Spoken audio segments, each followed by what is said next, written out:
You did what? My voice cracked as I stared at Carol across the kitchen table, my stomach twisting into knots. She didn't even flinch. Her manicured nails tapped rhythmically on the coffee mug she held, her expression calm, too calm. I used it for the wedding, she said, shrugging as though we were discussing pocket change. Luke needed help with the costs, and it's family money. You'll get over it. Family money, I echoed, my voice rising. That was my money. I worked 2 years waiting tables to save for college, Carol. You said you'd invest it for me. And I did, she said, her tone sharper now. I invested it in something important.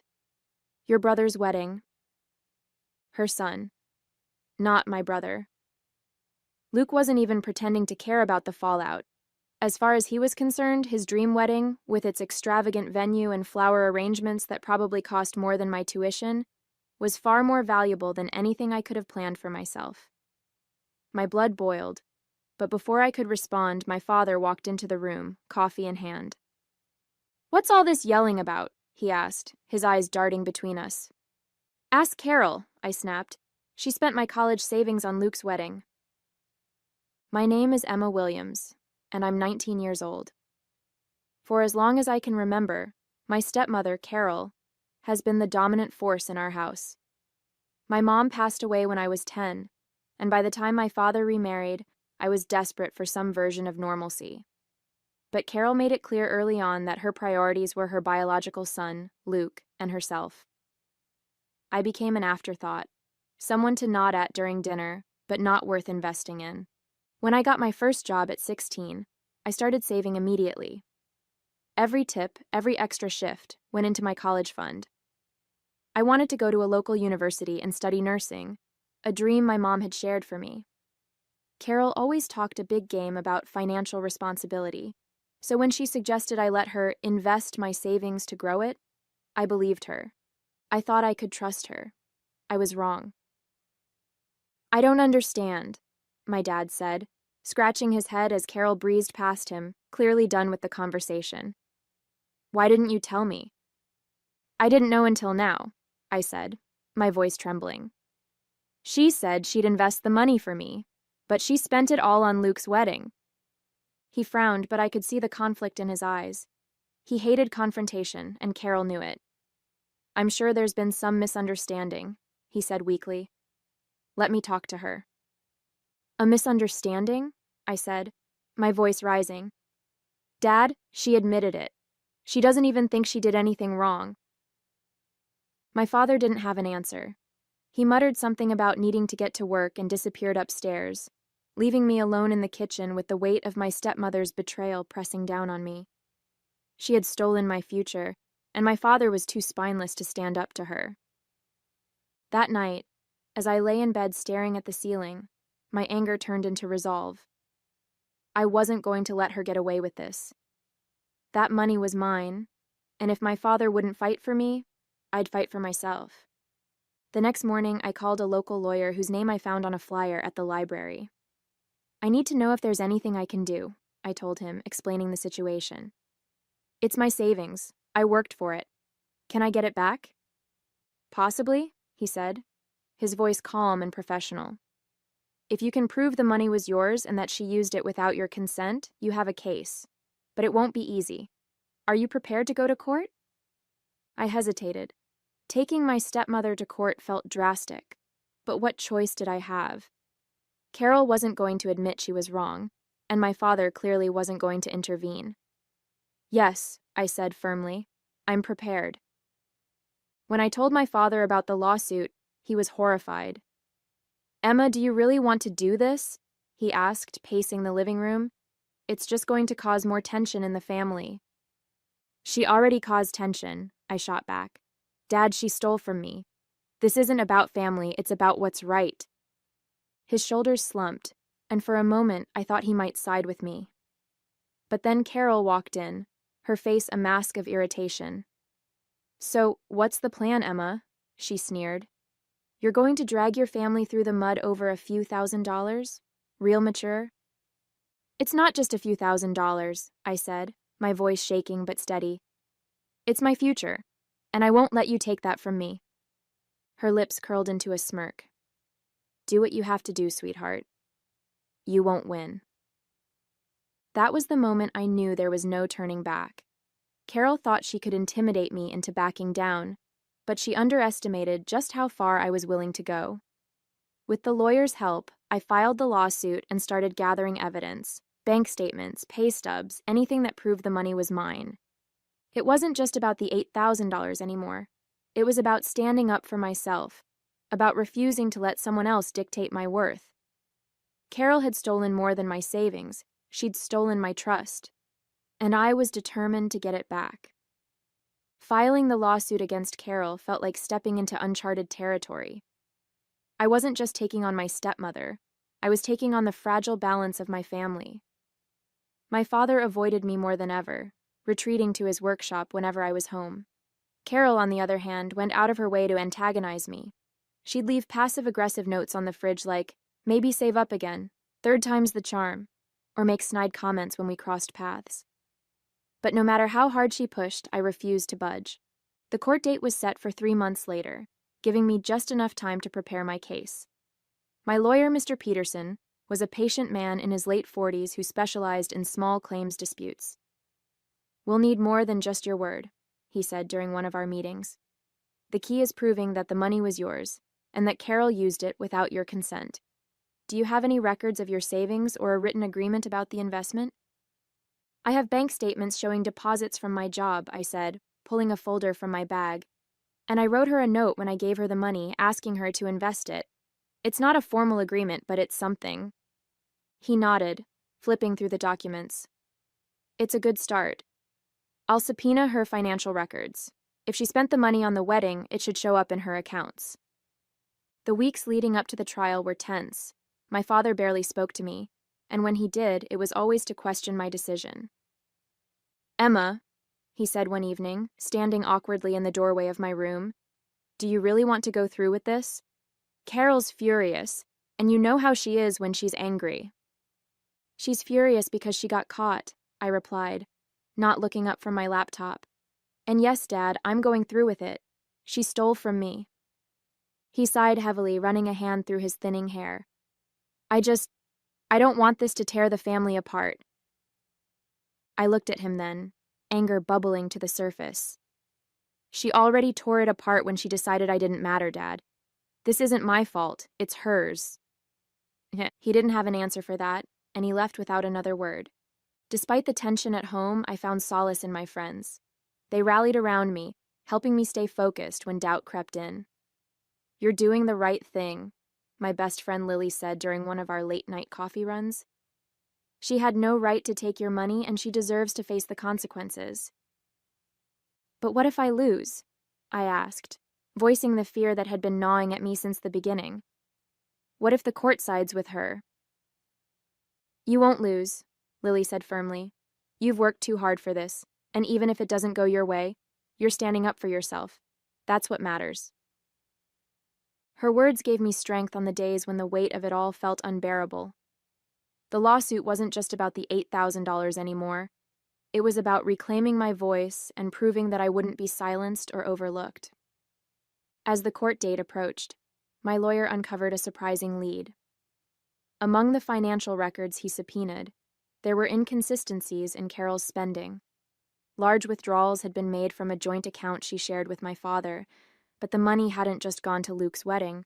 It appeared Carol had been funneling money into a personal account for years, using it for luxury items and trips my father knew nothing about. This changes things, Mr. Peterson said during our final meeting before the trial. This isn't just about your savings anymore. If we present this evidence, it could expose a pattern of financial mismanagement. The revelation left me reeling. I'd always known Carol was self-serving, but this was on another level.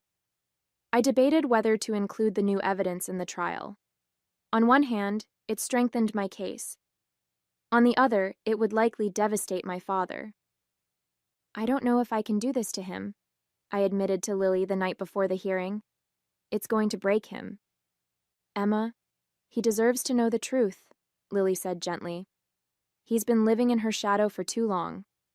Maybe this is what he needs to wake up. The morning of the trial, I sat in the courtroom feeling like I was carrying the weight of the world on my shoulders. Carol sat across the room, her lawyer whispering in her ear. She looked as calm and polished as ever, her perfectly styled hair and expensive jewelry making her seem untouchable. My father sat beside her, his expression a mixture of confusion and unease. He didn't even look at me. When the judge entered and the trial began, I forced myself to focus on the facts. My lawyer presented my bank statements, the note I'd written to Carol, and records showing her extravagant spending. "The evidence is clear," Mr. Peterson said as he addressed the court. "The defendant used my client's savings without her consent, prioritizing her personal interests over the well-being of her stepdaughter." Carol's lawyer tried to argue that the money had been given to her willingly, but when Mr. Peterson presented the subpoenaed financial records, the courtroom fell silent. The withdrawals from my father's accounts, the luxury purchases, everything was laid bare. I glanced at my father as the evidence was read aloud. His face paled and he leaned back in his chair, his eyes wide with disbelief. Carol, for the first time, looked rattled. When it was my turn to speak, I addressed the judge directly. "That money was my future," I said, my voice steady despite the lump in my throat. I trusted Carol to help me grow it, but instead, she took it for herself. "This isn't just about the $8,000. It's about the principle. I deserve justice, and I deserve to be heard." As I sat down, I felt a surge of determination. Whatever the outcome, I knew I had done everything in my power to stand up for myself. The courtroom was electric with tension as the judge leaned forward, reviewing the evidence my lawyer had presented. The weight of what had just been revealed, Carol's years of siphoning money from my father's accounts, hung heavy in the air. For the first time since the trial began, Carol looked genuinely uncomfortable, her usual air of superiority replaced by a tight-lipped expression of worry. My father, on the other hand, looked shattered. "Mrs. Williams," the judge said, her voice firm, "it's clear from the evidence presented that you used Miss Williams' savings without her consent, despite claiming otherwise. More concerning is the pattern of financial mismanagement demonstrated by these withdrawals from joint family accounts." Carol's lawyer scrambled to respond, offering weak defenses about family dynamics and shared responsibility. But the judge wasn't swayed. She held up the financial records as if to emphasize the undeniable facts. "This isn't just a case of poor communication or misunderstanding. It's a breach of trust." I glanced at my father. He was sitting rigidly, staring straight ahead, his face pale.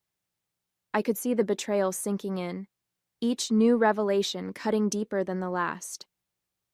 When it was Carol's turn to speak, she tried to regain her composure. "Your Honor," she began, her voice carefully measured, "this has all been blown out of proportion. I only used Emma's savings because I thought it would benefit the family. My son's wedding was a significant event, and—" "You spent $8,000 on your son's wedding while claiming it was an investment for Miss Williams," the judge interrupted sharply. "And the additional evidence shows you've been withdrawing substantial sums for personal expenses unrelated to the family's welfare. Do you honestly believe this is defensible?" Carol faltered, her practiced facade cracking for the first time. I didn't mean for it to—" "Enough," the judge said, cutting her off. "This case is about more than just money. It's about accountability, Mrs. Williams, and your actions show a clear pattern of selfishness and disregard for the trust placed in you." As the judge prepared to deliver her verdict, my heart pounded. I hadn't dared to hope for this level of validation, but now it felt within reach. When she finally spoke, her words were like a weight lifting off my chest. "In light of the evidence, I'm ruling in favor of the plaintiff, Miss Williams," the judge declared. "Mrs. Williams is ordered to repay the $8,000 in full, with interest, within 60 days. Furthermore, I recommend a review of the defendant's financial dealings to ensure no further improprieties have occurred." A hush fell over the courtroom. Carol's face hardened, her lips pressing into a thin line. My father's head dropped into his hands, as if the full extent of his wife's betrayal had finally sunk in. I exhaled, relief washing over me. The money itself wasn't the only victory. It was the recognition of what I'd endured, the validation that I wasn't just some silly, overly dramatic teenager. I'd been wronged, and now everyone knew it. As we left the courtroom, Carol shot me a glare, her voice low and venomous as she hissed, "You'll regret this, Emma." But I didn't flinch. For the first time in years, I felt stronger than her. "No, Carol," I said, meeting her gaze head-on. "You'll regret underestimating me." My father caught up with me in the hallway, his face lined with exhaustion and regret. "Emma," he began, his voice faltering, "I didn't know. I had no idea she was—" "You didn't want to know," I interrupted, my tone sharp but not unkind. "You looked the other way because it was easier than confronting her. But this is what happens when you ignore the truth." He nodded slowly, his shoulders slumping. "You're right. I failed you. And I'm sorry." It wasn't the heartfelt apology I'd always dreamed of, but it was a start. For the first time, I saw my father not as the passive figure who had let me down, but as a man grappling with the consequences of his choices. It didn't excuse what had happened, but it gave me a sense of closure I hadn't expected. As I walked out of the courthouse, the sun was shining, the weight of the trial finally behind me. The battle had been long and painful, but I'd stood up for myself and won. Carol's actions were exposed for what they were, and my father's blind loyalty to her had been shaken. I glanced at my phone, where a text from Lily lit up the screen. "You did it? Drinks on me tonight?" Smiling, I typed back, "Absolutely." The fight wasn't just about the money, it was about reclaiming my agency, proving to myself that I had the strength to demand what I deserved. And now, with the verdict in my favor, I could finally move forward.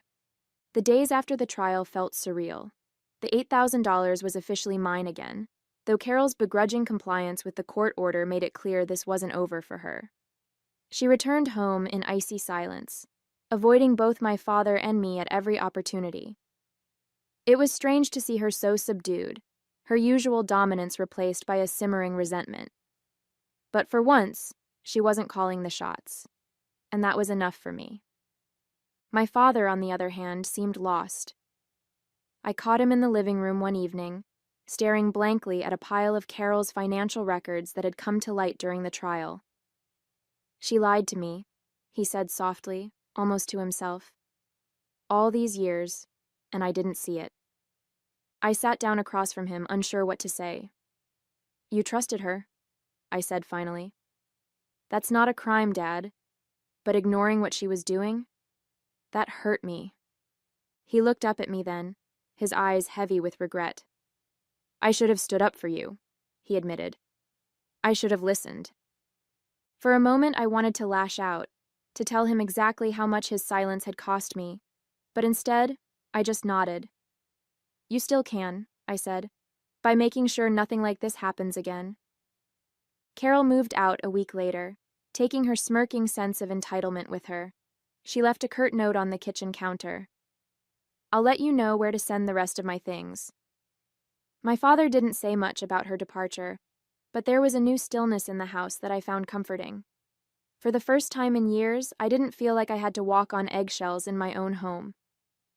Luke, predictably, stayed silent. Whether he didn't know how to confront the truth of his mother's actions or simply didn't care, I never heard a word of apology from him. Part of me wanted closure, but another part realized I didn't need it. I'd fought my battle and won. That was enough. I threw myself into planning for college, finally able to see a path forward. The $8,000 wasn't just money, it was proof that I had taken control of my future. I started researching programs, comparing costs, and figuring out how to stretch every dollar. For the first time in months, I felt excited, hopeful. My father offered to help. "I can't make up for what happened," he said one evening as I worked through an application. "But I want to support you however I can." I hesitated, unsure if I could trust his offer after everything. But then I saw the sincerity in his face. He was trying, and that mattered. "Thank you, Dad," I said, surprising myself with how much I meant it. In the quiet moments, I thought about what the trial had taught me, not just about Carol or my father, but about myself. I'd always been the quiet one, the one who avoided conflict and tried to keep the peace. But standing up to Carol had shown me that I was stronger than I'd ever given myself credit for. I wasn't just the girl who worked nights as a waitress or the forgotten stepdaughter. I was someone who could demand what she deserved and fight for her future. And that future was just beginning. A few months later, I stood outside my dorm building, staring up at the red brick walls that would house my next chapter. It felt surreal to finally be here, ready to start college after everything I'd been through. My dad had insisted on helping me move in, and I let him, though he spent most of the time apologizing for carrying boxes the wrong way. For the first time in a long time, his nervous energy didn't irritate me. It felt genuine. "Are you sure you don't need anything else?" he asked for the 5th time, hovering by the door as I unpacked. "I'm good, Dad," I said with a smile. "Thanks for everything." He hesitated, then nodded. "I'm proud of you, Emma. You've worked so hard for this." Hearing those words made my chest tighten. They didn't erase the past, but they showed me that he was trying, and that meant something. As I settled into my new routine, I realized just how much had changed. College was everything I'd dreamed it would be, challenging, exciting, and full of possibility. Every class, every conversation with a professor or peer felt like a step toward the life I'd been fighting for. And every time I opened a textbook I'd bought with my own money, I felt a surge of pride. This was my accomplishment, and no one could take it away from me. Back home, things were quieter. Carol was gone for good, and my dad was slowly learning to navigate life without her. We weren't as close as I might have hoped, but we were rebuilding something. He called every Sunday to check in, and I appreciated his effort more than I ever thought I would. As for Carol and Luke, they faded into the background of my life, their importance shrinking with each passing day. I didn't need their validation, nor did I waste time waiting for an apology that would never come. I'd already gotten what I needed: my independence, my sense of self, and my future. One weekend, Lily came to visit, and we sat on a bench near campus, drinking overpriced coffee and laughing about the ridiculousness of dorm life. "You're killing it, Emma," she said, bumping my shoulder. "After everything that happened, you're still standing. And not just standing, you're thriving." Her words stuck with me. For so long, I'd been defined by what others thought of me: Carol's dismissiveness, my father's inaction, even Luke's indifference. But now, for the first time, I wasn't living in their shadow. I was carving my own path, and it felt incredible. As I walked back to my dorm that evening, the campus buzzing with life around me, I thought about the girl I'd been a year ago, hesitant, uncertain, and too afraid to stand up for herself. That girl was gone. In her place was someone stronger, more confident, and ready to take on whatever came next. This wasn't just a resolution to a chapter, it was the beginning of something new. My life was mine, and I was finally ready to live it.